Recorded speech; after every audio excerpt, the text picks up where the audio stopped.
Welcome to I Can't Sleep. This is where we keep the things that were never meant to be read aloud. Today, we're diving into the Necronomicon, the cursed book, banned from circulation and believed to be non-existent. This is not a novel. It is a record, written by someone who saw what no one should ever see. First, let's skim through the first few pages. Necronomicon, the Book of the Laws of the Dead, as recorded by Abdul Alhazred, the mad Arab translated from the Latin of Olaus Wormius and Dr. John D. London in the year of our Lord, 1562. This is the testimony of all that I have seen and all that I have learned in the years I held the 3 seals of the Black City. I have seen 1001 moons. Surely that is enough for any man's life, though it is said the prophets lived far longer. Now I am weak, I am ill. There is a great tiredness in my bones. A sigh hangs in my chest like a dark lantern. I am old. This is the Book of Laws and the Practices of the Sleeping Dead, written by my own hand, I, Abdul Alhazred, sorcerer and poet. With these secrets I have spoken to spirits of shadow. They gave me riches in coin and in knowledge. I have even learned the knowledge that should not be learned, the wisdom of the divine ones, and I have learned of the old spirits. They lived before mankind, and they still live, dreaming, and they are terrible. It was the face of one of them that opened this path for me. The wolves speak my name in their midnight howls, and a distant voice calls me. But another voice, much closer, will soon shout into my ear with unholy urgency. The weight of my soul shall decide where I go. Before that time, I must leave behind this record, everything I know about the horrors that stalk outside and wait in silence at the threshold of every man. For these are the forgotten arcana handed down through centuries, remembered only by a few, the worshippers of the old ones. May their names be lost forever. From the very first lines, the name Abdul Alhazred appears, and you'll hear that name many more times to come. According to Lovecraftian lore, Abdul Alhazred was a wandering poet, living on the Arabian Peninsula in the 8th century. He claimed to have seen the Black City and spoken with the elder gods. He is the author of Al-Azif, the original manuscript of the Necronomicon, said to be written in blood, sand, and symbols that belong to no known language. Though he bore many titles and learned knowledge beyond even the divine, Abdul vanished near the end of his life. No grave, no relic, only whispers that he was torn apart by an invisible entity in broad daylight in the marketplace of Damascus. And since then his name vanished from history, but never from the Necronomicon. There is no official record of him. He lived 1,000 years ago. All that remains are spoken tales, that on full moon nights, if you stand alone in the old alleys, you'll hear a voice whispering in ancient Arabic. It won't look at you, but it will be reciting the first verses of the Forbidden Book. The next 2 names are Olaus Wormius and John D. Both were real historical figures, but in Lovecraftian legend, they are said to have translated the Necronomicon. Olaus Wormius, a theologian from 17th century Denmark. According to stories, he translated the Necronomicon from the Arabic Al-Azif into Latin. That Latin version is said to be stored in a few special libraries, the Bibliothèque Nationale in France, the British Museum in England, and Miskatonic University in America. Don't bother searching for it on a map. Wormius's Latin version was said to be banned by the Church, but it survived in scattered handwritten copies. To be clear, Latin was once the official language of ancient Rome and of the Catholic Church. It uses the same ABC alphabet as English, but its vocabulary, grammar, and structure are completely different. As for John D., he was a royal advisor, an astrologer, an alchemist, and a man who claimed to speak to angels in a language called Enochian. According to fiction, Dee translated Wormius's Latin into English. But that version was not just a translation. It's said that Dee added alchemical symbols, cryptic footnotes, and perhaps rituals that should never have been written down. After mentioning the Necronomicon, both Wormius and Dee left no further trace. Side note, the phrase Year of Our Lord is an old formal way of saying AD, or in the year of the Christian calendar.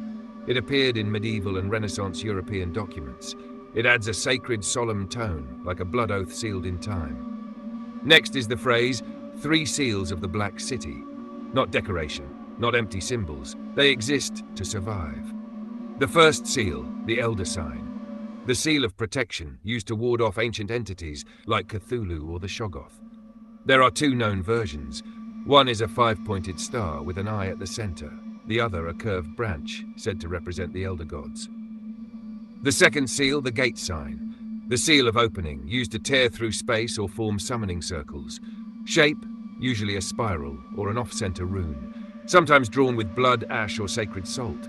It's linked directly to Yog-Sothoth, the being beyond time and space.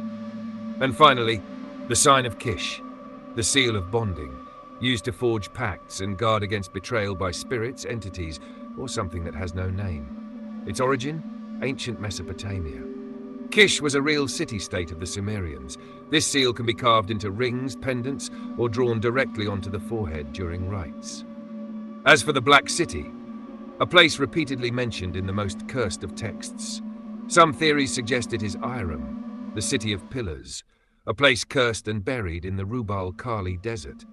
Others whisper that the Black City does not exist in this world, but in another layer of reality, where the great old ones dwell, in reversed dreams. And as you read these words, I am still deciphering the next pages of the Necronomicon, and I've found some interesting details. Combining them with a few personal insights, it's possible that the Black City once existed in the physical world, or perhaps it was once a part of our world. For now, I can't say more. 1001 moons. Each moon cycle lasts about a month, so 1001 moons is almost 83 years. Abdul lived quite long, but considering what he knew, that life still wasn't enough. The moon in the Lovecraftian universe is not just a way to count time, it carries many layers of meaning. A full moon is the time when the barrier between our reality and the other is thinnest. It's been recorded that the moon is a symbol of the dreamlands, a place between the real and the imagined. There are no maps for it, no compass, but it can be touched through dreams. In many ancient rituals, the full moon, or the blood moon, is the time when entities can sense or appear, when the moon is in the right position.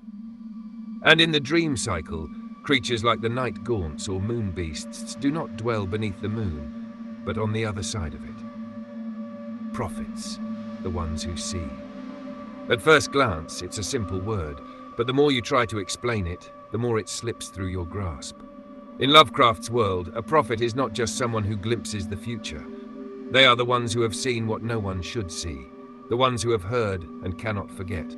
They may live long lives, but not to teach, to warn. Or perhaps simply because they have not yet been allowed to die. There's another title, one close to theirs, Scribe the Recorder, a role tied to knowledge, a different kind of danger, one I will speak of later. The prophet was forced to look, the scribe chose to. Either way, neither remained human after.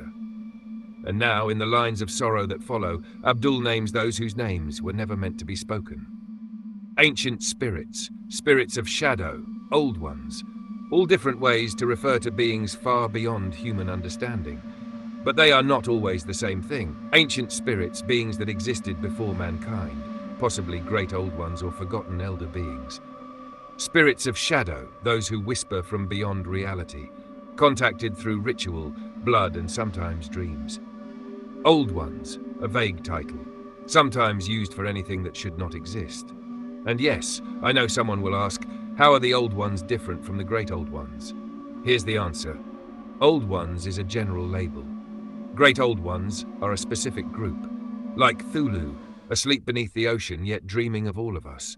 Or Dagon, his half-brother, half-cousin. Let's say they share ancestral nightmares. Though to be fair, Dagon might be a great old one, or possibly just a very powerful great deep one. Either way, if you're ever in a quiet fishing town where the locals don't speak much and the fish are always fresh, just don't make jokes like that. And then there's Ygolonak, the faceless one. Mouths in his palms, naked, headless, but a living embodiment of forbidden desire, cultural decay, and the corruption of knowledge. He can only be summoned by reading words that were never meant to exist. And if you know what those words are, congratulations, you've read too far. The wolves call my name in the midnight howls. Wolves, long tied to deep forests, darkness, wildness, and instinct. And obviously, wolves cannot speak a name. So wolves here is a symbol of primal forces, wild, ancient, inhuman. And they're calling his name means that darkness, that savagery, that ancient evil has acknowledged Abdul. Then comes the voice. And it strengthens this idea, but from another angle. I don't know what it is. I don't know who it belongs to, but I know this. It's impatient. It's calling Abdul to his final fate. Some believe the voice is one of the Watchers, silent entities that guard the boundary between mankind and the unnamed. Others say the voice is Nyarlathotep, the messenger of the gods, a being that whispers truths into the ears of men and dares them to look beyond. The final line of Abdul's lament, it's aimed directly at those who worship the unknowable. These cults, they're not delusional. They know too much. They've seen the truth, and it's twisted their minds. Ironically, the founders of these cults were often the most sane, until they ended up in asylums, or dead, long before their masters could awaken. Some well-known cults, the cult of Cthulhu, they worship the sleeper beneath the sea, found everywhere, from remote Pacific islands to damp city slums. They gather in the dark, whisper syllables that don't belong to any known tongue, and wait for the great dream, the day Cthulhu rises. The Brotherhood of the Yellow Sign. They serve Hasta, the Nameless One, marked by the yellow sign, cloaks thin as fog and eyes lost in madness. They don't preach, they invite you to lose your mind. The Esoteric Order of Dagon, a seaside church turned cult. They revere Dagon and Mother Hydra. They've made pacts with the Deep Ones, trading blessings and immortality for blood and interbreeding. If you visit a fishing village where everyone is quiet and pregnant, leave. The cult of Shub-Niggurath, the black goat of the woods with 1,000 young, worshipped deep in the forest under a pale moon. Rituals are filled with wet sounds, moaning and cries not meant for human ears. Not everyone returns, and those who do aren't entirely human anymore.